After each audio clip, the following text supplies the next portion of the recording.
मिट्टी की कार। मनीष नाम का एक गरीब कुम्हार रहता है। एक बार वो सोचता है, अरे इंजीनियर लोग नई नई गाड़ियां बना रहे हैं, कोई टमाटर कार तो कोई मैंगो कार। मैं भी कुछ ऐसा ही आविष्कार करना चाहता हूँ। मनीष ऐसा सोचकर क्ले कार बनाने का सोच लेता है। वो बहुत सारी मिट्टी ले आता है और सब काम छोड़कर क्ले कार बनाने के पीछे पड़ जाता है। उसे क्ले कार बनाते देख उसकी पत्नी इंदु कहती है, अजी ये क्या बना रहे हो अपना काम धाम छोड़कर? अरे इंदु, मैं ना एक मिट्टी की कार बना रहा हूँ, फिर मैं इससे तुम्हें गांव में घुमाऊंगा। अरे वाह, मेरा पति तो बिना इंजीनियरिंग पढ़े ही इंजीनियर बन गया। पर बाकी के कामों का क्या? अरे वो तो रोज के ही काम है मटके बनाना, छोड़ो उसे और अपने पति की करामत तो देखो।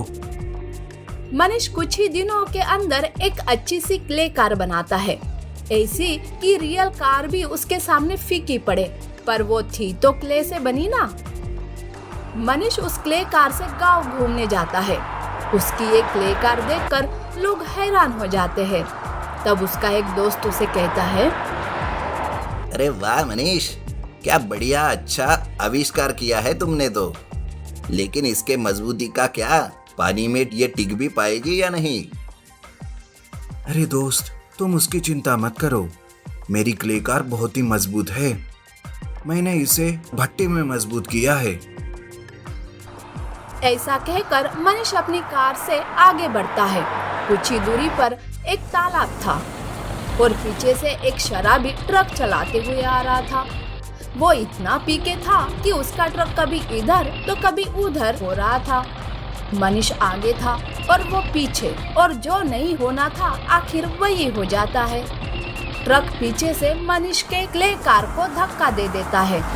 मनीष की क्ले कार सीधे तालाब में गिर जाती है। पानी की वजह से मनीष की क्ले कार पानी में घुलने लगती है। कार के टायर्स अलग निकल जाते हैं और मनीष के हाथ में रह जाता है बस स्टीयरिंग। तब मनीष सोचता है, अरे ये क्या, मेरी तो सारी मेहनत पानी में घुल गई। सही कह रहा था मेरा दोस्त, और ठीक वैसे ही हो गया।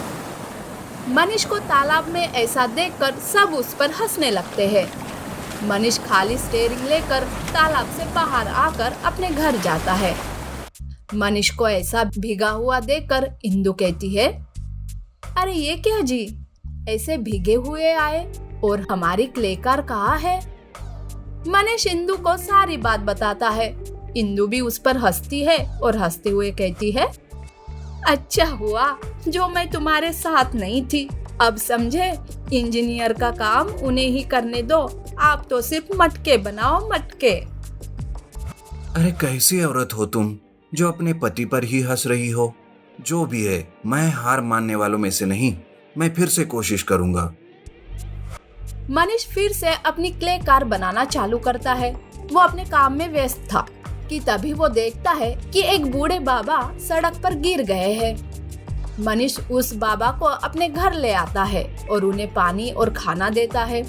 बूढ़े बाबा खाना और पानी पीकर कुछ तसल्ली मिलती है। तब मनीष कहता है, अरे बाबा, इतनी तेज धूप में आप बाहर कहाँ घूम रहे हो, घर में ही रहते थे ना। अरे बेटा, मैं दूसरे गांव जा रहा था, वहां पर कार रेस प्रतियोगिता है। मुझे बड़ा शौक है कार रेस देखने का। ऐसी प्रतियोगिता में मैं हमेशा जाता हूँ। हाँ बाबा, मुझे तो उस रेस में भाग लेने का भी बहुत मन है, पर क्या करूँ, मेरे पास तो कोई कार नहीं। अरे ये है ना तुम्हारी क्ले कार, इसे जल्दी से पूरी तरह से तैयार करो और प्रतियोगिता में भाग ले लो। नहीं नहीं बाबा, ये तो एक मिट्टी से बनी हुई बड़ी ही नाजुक कार है। मैं पहले भी एक बार कोशिश कर चुका हूँ इसे चलाने की, लेकिन हादसा जो हो गया तब से मैंने छोड़ दिया। अरे जो पहली बार हुआ वो बार बार नहीं होता बेटा, मुझ पर विश्वास रखो, और जीतने वाले को लाखों का इनाम भी मिल रहा है। इससे तुम्हें पैसे मिलेंगे और तुम्हारी ये कार भी बहुत फेमस हो जाएगी। ये सारी बात इंदु सुन लेती है। और तब वो गुस्से से कहती है, देखो जी, अब तक मैंने हंसी में टाल दी सब बात। अगर फिर से उस क्ले कार के पीछे पड़े ना तो देख लेना। इंदु की बात को मनीष नजरअंदाज कर लेता है और बाबा को लेकर क्ले कार से कार रेस प्रतियोगिता के लिए चला जाता है।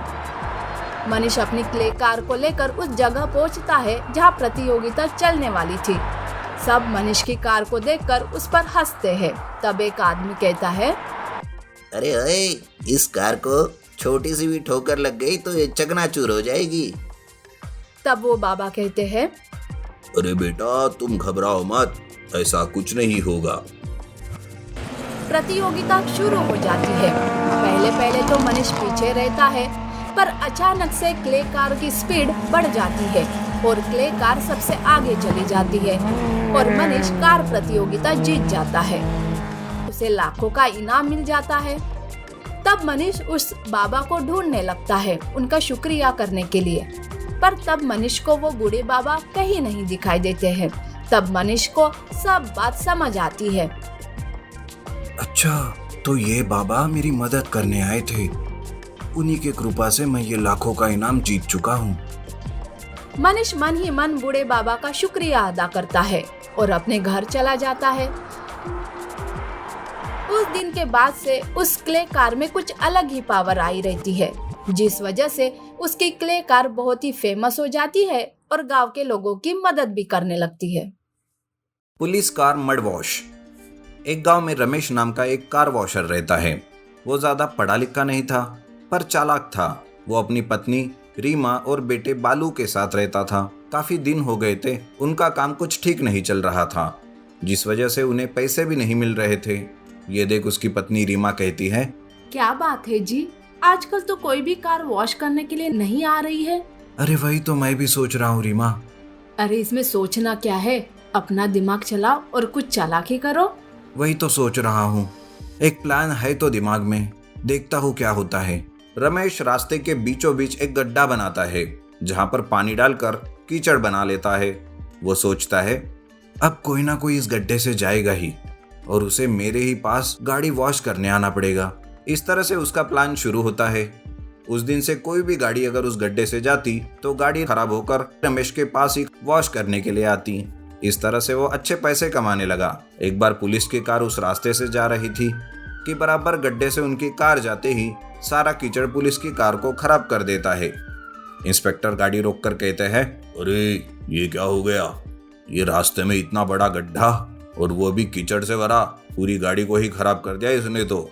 यह सुनकर हवालदार कहता है, अरे सर, इतना परेशान मत होइए, वो देखिए सामने ही कार वॉश है, चलिए जाकर गाड़ी को साफ करवाते हैं। ऐसा कहकर हवलदार गाड़ी को रमेश के कार वॉश में लेके जाते हैं, लेकिन पुलिस को रमेश के ऊपर ही शक होता है। इंस्पेक्टर उसे पूछते हैं, क्या रे, तुम्हारे ही गैरेज के सामने इतना बड़ा गड्ढा कैसे, कहीं इसे तुमने ही जानबूझकर तो नहीं बनाया?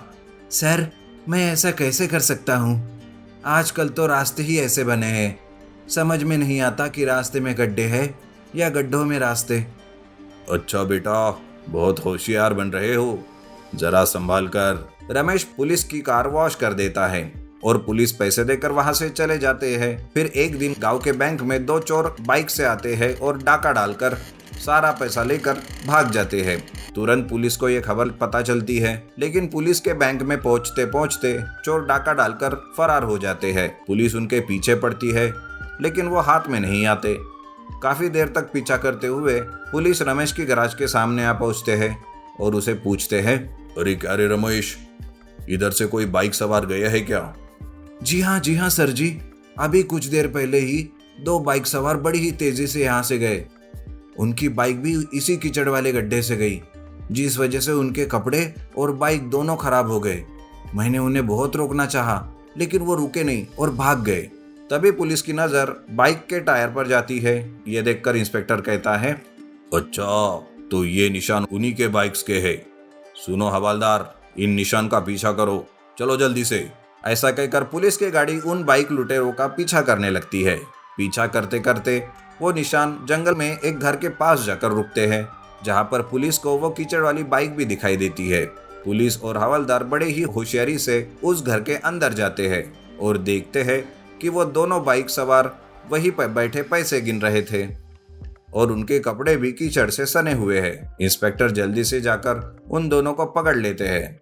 वो कहते हैं, चलो बेटा, बाकी के पैसे जेल में गिनते बैठना। इस तरह से पुलिस उन दोनों बाइक लुटेरों को पकड़कर जेल में डाल देती है। और दूसरे दिन इंस्पेक्टर जाकर रमेश से कहता है, देखो रमेश, तुम्हारे गैराज के सामने वाले इस कीचड़ के गड्ढे ने ही उन चोरों को पकड़वा दिया। ये तो बहुत अच्छी बात है सर, लेकिन मुझे माफ कीजिए, ये गड्ढा मैंने अपनी आमदनी बढ़ाने के लिए खुद ही खोदा था, ताकि इसमें से गाड़ियां जाए, वो खराब हो जाए और मेरे पास वॉश करने के लिए आए। अच्छा, तो ये बात है। जो भी है, मुझे क्या पता। वैसे भी इंडिया के रास्तों का समझ नहीं आता कि रास्ते में गड्ढे है या गड्ढों में रास्ता। ऐसा कहकर इंस्पेक्टर वहां से चले जाते हैं और रमेश का गैराज उस गड्ढे की वजह से ही मशहूर हो जाता है।